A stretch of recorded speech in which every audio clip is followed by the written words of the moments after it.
niko sawa. Okay. I feel comfortable. Aha. Yeah.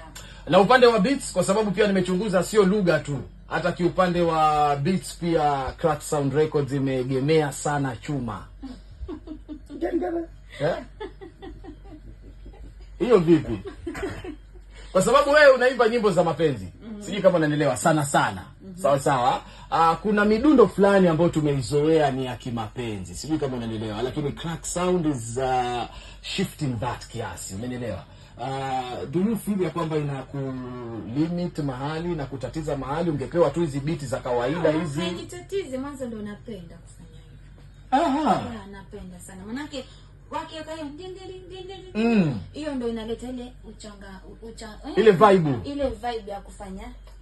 Okay.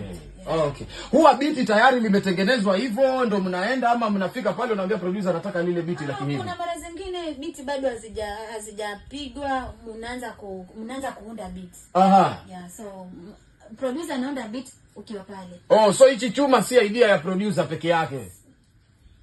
Idea producer idea ya kwetu sote. Nyote. Mpaka msanii mwenyewe.